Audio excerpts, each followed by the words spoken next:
galera, tá entrando no ar a nossa segunda edição desta segunda-feira com muitas informações para vocês. Like aí no começo do vídeo que me ajuda bastante. Tá chegando pela primeira vez aqui no canal, já dá aquela moral, se inscreva, ative aí o sininho das notificações e siga o nosso perfil oficial no Instagram. Beleza? Bom, galera, para começar a brincadeira, vamos atualizar vocês aí a respeito da situação de treinadores, tá? Eu acho que a principal urgência do Vasco no momento é fechar um novo treinador. Eu vou atualizar para vocês como anda a situação dos nomes especulados no Vasco até aqui. Antes, lembrar vocês aí que a Betfair é nossa parceira aqui no canal Futebolaço, a maior patrocinadora da história do Vascão da Gama. Então você que é bom de palpite, faça as suas apostas na Betfair, se cadastre no link aqui da descrição do vídeo, no primeiro comentário fixado. Na Betfair, você tem pagamento através de Pix, utilizando aí as múltiplas, você tem 20% aí de acrescimento aí nos bônus da sua múltipla. Dá essa moral, você tem bônus aí turbinado e aproveite também para poder prestigiar a parceira do Vascão da Gama, tá? Vascaíno, aposta na Betfair. Tem Mundial de Clubes rolando agora quarta-feira e os campeonatos europeus seguem a todo vapor, beleza? Pensou em apostas, pensou Betfair, lembrando que você tem que ser maior de 18 anos e apostar com responsabilidade. Isso aí não é renda extra, é apenas um entretenimento para você se divertir. Você pode ganhar, mas também pode perder. Betfair, parceira do canal Futebolaço. Bom, galera, para começar a brincadeira, vamos atualizar a ciranda dos treinadores, tá? O Luiz Castro acabou de ser descartado oficialmente pelo Santos. O próprio presidente do Santos, Marcelo Teixeira, falou aí que pela questão de tempo, o Santos não vai mais aguardar o Luiz Castro, que está confortável sentado na sua rescisão aí que ele recebeu do Al Nassr. Ele vai receber isso parcelado enquanto não estiver trabalhando até junho de 2024. 25, 2 milhões de reais por mês. Eu acho que se eu sou ele, eu faria o mesmo. Trabalhar para quê? Podendo ganhar 2 milhas por mês aí. Vida de treinador é essa coisa maluca. Tirava esses 6 meses aí para estudar, se atualizar, né? Aprimorar mais alguns conceitos e, claro, curtir a vida e a família. A não ser que apareça algo irrecusável. Eu faria isso, pelo menos, no lugar dele. Beleza? Sobre a situação do Pedro Caixinha. Quem está mais próximo de contratar o Pedro Caixinha no momento é o Grêmio. O Grêmio oficializou hoje a demissão do técnico Renato Gaúcho, ou na não continuação do mesmo. O próprio Renato fez um vídeo bem emocionante agora aí, dizendo que o Grêmio tomou a decisão acertada, até se emocionou falando aí sobre essa sua última passagem no Clube Gaúcho. E para a vaga do Renato Gaúcho, o nome mais forte lá no Rio Grande do Sul é o Pedro Caixinha, e a conversa tem dado uma boa adiantada. Tá bom? O próprio Renato Gaúcho agora passa a ser uma opção, é um nome disponível, eu acho que não vem ao Vasco, tem um salário muito alto. O Renato também é um treinador que gosta de trabalhar com elencos aí mais fortes, cobra muito contratação, inclusive cansa de jogar na cara da torcida ou da mídia aí quando o time dele não vai, mas também fulano de tal gasta tanto, contrata tanto, a gente aqui assim fica nessa situação. No Grêmio ele tem tamanho para fazer isso, no Vasco o buraco já é um pouco mais embaixo, ele não vai ter esse respaldo para ficar vomitando essas coisas aí na cara do torcedor. Então, esse é o mercado hoje, tá um pouco complicado. Zé Ricardo tá livre, o Jair Ventura, que estava sem clube, acertou com o Goiás. O Carpini, que fez um baita trabalho no Vitória, acabou de renovar o contrato dele. Então não tem muitas opções. Tem o Crespo aí, que já fez um trabalho aqui no Brasil, no São Paulo. É bem verdade que já tem um tempo, eles são de São Paulo 2021 e 2022.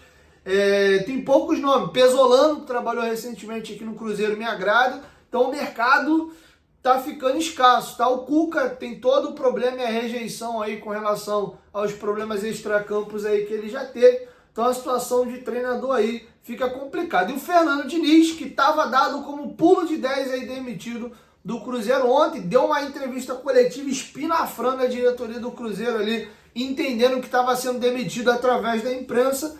E aí acabou que fez efeito aí a espinafrada que ele deu. Os caras botaram galho dentro e ele tá mantido no Cruzeiro por hora para 2025. Acho que era um nome natural ao Vasco aí, já que o Pedrinho e o Felipe são apaixonados por ele. Mas essa continuidade aí no Cruzeiro por hora faz com que o Diniz não seja uma opção, tá bom? Então a situação é complicada, alguns nomes esbarram aí em questão financeiro. O São Paulo se reempregou, tem 4 semanas, acertou com o Rennes da França. O Tite está livre no mercado, mas certeza que não pega o Vasco. Também tem um salário de comissão técnica vultuoso. Confesso aí que o melhor cenário, na minha opinião, o Vasco já perdeu. Vide a mediocridade do mercado. Os melhores são muito caros e são fora da realidade do Vasco. Tem um fator também da revenda da SAF poder acontecer no meio do ano. Eu acho que o melhor cenário o Vasco perdeu, que era manter o Paiva. Ele ia ter o retorno dos lesionados, ele já conhece o grupo. Você faria novas contratações e pegava um cara que já conhece o elenco, daria prosseguimento no trabalho, mas o Vasco optou em demitir o Paiva. Agora vai para esse mercado horroroso aí de treinadores, inclusive alguns com salário muito inflacionado. Vamos ver o que sobra para o Vasco. Sei que a gente tem que acelerar aí esse processo, porque os jogadores já voltam de férias dia 6, bem no comecinho de janeiro começa o estadual, deve ser com expressinho ainda dos primeiros jogos, mas a gente tem que acelerar. Não dá para sair contratando um monte de jogador sem ter treinador também, salvo algumas exceções, né, que independente de quem seja o treinador, dependendo do reforço que você vai ter, o treinador vai usar de qualquer forma, mas não é prudente se montar o elenco inteiro e depois contratar o treinador, tá bom? Então essa é a situação dos treinadores disponíveis e as atualizações dos nomes no mercado no momento de hoje. Quero te ouvir, deixa sua opinião aqui embaixo nos comentários. Qual nome você gostaria de ver no Vasco? O que você acha dos nomes que eu citei aqui para vocês? Beleza? Bom, galera, para fechar, a gente vai falar um pouco sobre o trabalho do Felipe, o fechamento da temporada do Vasco e a janela de transferências. Antes, lembrar vocês aí que a Instinto Viagens é nossa parceira aqui no canal Futebolaço. Use o cupom DIEGUINHO10, você ganha 10% de desconto nos 2 itens mais caros de uma viagem, que são as passagens aéreas e a hospedagem. A Instinto Viagens é a empresa do Grupo Dicas de Mendonça, acredito que você já conhece a Dicas de Mendonça. A Dicas é fundada em 2016, a Instinto em 2019. A Dicas faz viagens só para Mendonça, na Argentina. Já a Instinto faz viagens para o Brasil inteiro e para o mundo inteiro. Olha que maravilha! Além disso, eles são especialistas em viagens esportivas e cruzeiro. Então você que tem um sonho de vir a São Januário, aproveite que para o estadual o Vasco ainda vai usar o nosso bom e velho São Januário, mas para o brasileiro o estádio deve ser derrubado aí e começar de fato, se Deus quiser, as obras. Então aproveite para se despedir de São Januário, entre em contato lá com a Instinto Viagens, faça a sua cotação. Não esqueça de usar o cupom DIEGUINHO10, tá passando para vocês aí na tela o QR Code, dá uma olhadinha no Instagram deles e o telefone deles está passando aqui na descrição do vídeo, mas fica também aqui nesse banner aqui embaixo. Chama eles lá, fala que veio do canal Futebolaço, faça a tua cotação. Os inscritos, inclusive, já fecharam viagem com eles, foram inclusive assistir jogos do Vasco nessa retinha final. Beleza? Instinto Viagens, parceira do canal Futebolaço. Bom, galera, vamos virar a chave agora e vou dividir em 2 momentos aqui. O Felipe vai fazer um balanço da temporada do Vasco aí sobre a batuta do Felipe, do Marcelo Santana e principalmente do Pedrinho, né? Eles pegaram aquela barca furada ali da 777 na justiça. Então o Felipe vai fazer um balanço do que foi a temporada do Vasco, da chegada do Pedrinho para frente. Ele foi questionado se foi satisfatória aí a posição que o Vasco terminou no campeonato. Vide o investimento que o Vasco tem a folha de 17 milhões, é uma das 5 maiores folhas do país. Ele confirma que encerrou o ciclo dele como treinador do Vasco. A partir de hoje ele volta a ser diretor técnico e também ele foi questionado aí se dá para dizer que o ano do Vasco foi positivo. Vide o que aconteceu aí com a saída da 777. Com vocês, o nosso agora ex-treinador interino, Felipe Maestro. Nosso presidente Pedrinho assumiu o futebol. Se eu não me engano, a gente estava em 17º colocado. Uma situação muito ruim. A gente começou a trabalhar diariamente, recuperar a confiança dos jogadores. Óbvio que um campeonato muito disputado, você acaba oscilando dentro do próprio campeonato, né? Mas, graças a Deus, óbvio que é muito pouco pela grandeza do Vasco, mas você conquistar uma vaga para a Sul-Americana, voltar a disputar um campeonato internacional, é de suma importância.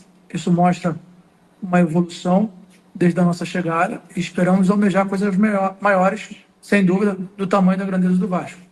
Então, continuar trabalhando, descansar um pouco mentalmente, mas começar já a pensar no planejamento 2025 a partir de amanhã. obviamente, independente de folha salarial, valor, o Vasco nunca pode estar satisfeito na 10ª colocação. Isso é muito pouco pela história que o Vasco tem dentro do futebol.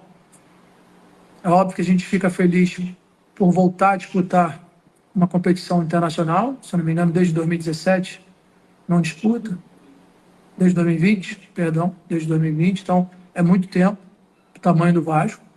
Então, desde a nossa chegada, assim, houve uma evolução, a gente brigava, como o seu companheiro falou, nos últimos anos sempre foi muito, assim, doloroso para o torcedor vascaíno, e sempre, na última rodada, ter que brigar por coisas muito pequenas, de não cair. Então, já tivemos uma evolução, mas o Vasco, pela grandeza, por tudo que a história que o Vasco tem, é sempre almejar algo melhor, brigar por títulos, disputar Libertadores. Infelizmente, não foi possível esse ano, a equipe oscilou dentro do campeonato, mas já é um avanço pelo que nos últimos anos que vem acontecendo no Vasco. Em relação à minha função, eu volto para a função que eu exercia antes, a partir de segunda-feira, para que a gente possa pensar no planejamento de 2025. Tem muita coisa ainda para acontecer, mas, independente da minha função, vou procurar fazer sempre o meu melhor para ajudar o Vasco. Pela grandeza do Vasco, assim, é complicado você falar que é um ano positivo. Foi um ano mais tranquilo, vamos dizer assim, do que os últimos anos, né? Então, como eu falei antes, pela grandeza do Vasco, o Vasco não pode ficar satisfeito pela essa vaga na Sul-Americana. Mas é óbvio que dos últimos anos o que aconteceu, existe uma evolução. Um campeonato difícil como o Campeonato Brasileiro, a equipe oscilou dentro do campeonato, mas infelizmente isso faz parte. O importante é agora a gente descansar mentalmente. Foi um ano assim, de muito desgaste, de muitos acontecimentos, a saída da 77, enfim, a incerteza do futuro do Vasco em relação ao que ia acontecer. Os jogadores, vamos dizer assim, conseguiram recuperar a confiança, oscilaram dentro do campeonato, mas acredito que não é um ano muito positivo, mas um ano tranquilo dos últimos anos que vem acontecendo. Bom, galera, para finalizar, vamos aqui falar de janela de transferências. O Felipe foi perguntado o que o Vasco almeja para 2025, sobre a reformulação que o elenco vai precisar passar. O que precisa ser corrigido aí para 2025? Quais são as posições mais carentes aí que o Vasco deve atacar? E também sobre o novo treinador. A gente falou bastante disso agora, se já tem um perfil traçado. Com vocês, Felipe Maia. A gente almeja sempre disputar títulos, buscar vaga para Libertadores. A gente vai ter um campeonato, um calendário aí meio diferente, né? O estadual começando um pouco mais cedo. Realmente, a gente tem que pensar, porque esse calendário, do jeito que se acaba prejudicando os jogadores em fazer uma pré-temporada adequada. Isso prejudica na performance dos atletas. Por outro lado, vai ter oportunidade os jogadores jovens de aparecer, de poder vestir a camisa do Vasco e representar o Vasco no profissional. Então, esperamos que seja um ano muito mais positivo do que foi esse ano. Na verdade, a gente, a partir de segunda-feira, como eu falei antes, a gente vai sentar, vai analisar os jogadores que ficam, os jogadores que saem. É óbvio que a gente precisa qualificar ainda mais nosso elenco para poder, nesse calendário que é muito ruim, que é muito, muito curto, a gente ter muito mais opções que a gente teve em 2024. Um campeonato brasileiro, para você almejar coisas grandes, você precisa ter um elenco com muitas opções, porque existem lesões. A gente, esse ano, ficou sem o Jair, sem o Paulinho, alguns jogadores, o Coutinho sem fazer pré-temporada. Isso é muito prejudicial. Então, o Vasco, nesse sentido, teve um pouco de azar, com jogadores que lesionados por trauma, mas a intenção é a gente qualificar ainda mais o nosso elenco para que nós possamos aí ter um 2025 melhor. Em relação à posição específica, acho que todo reforço é bem-vindo. A gente precisa qualificar, entender, saber os jogadores que vão continuar. A partir de segunda-feira, vou sentar junto com o Marcelo, nosso diretor executivo, para que nós possamos aí pensar as melhores situações. O mercado já começou a acontecer. É óbvio que a gente não vai fazer nenhuma loucura. Acho que é importante frisar isso. Acho que a gente vai querer contratar jogadores que realmente querem jogar no Vasco, que estejam dispostos a jogar no Vasco.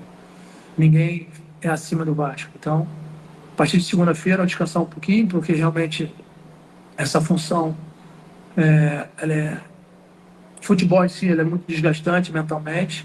Então, a partir de segunda-feira, a gente vai sentar para que nós possamos aí pensar no melhor caminho para o Vasco da Gama no ano de 2025. E o perfil já está traçado. Não tem ninguém definido.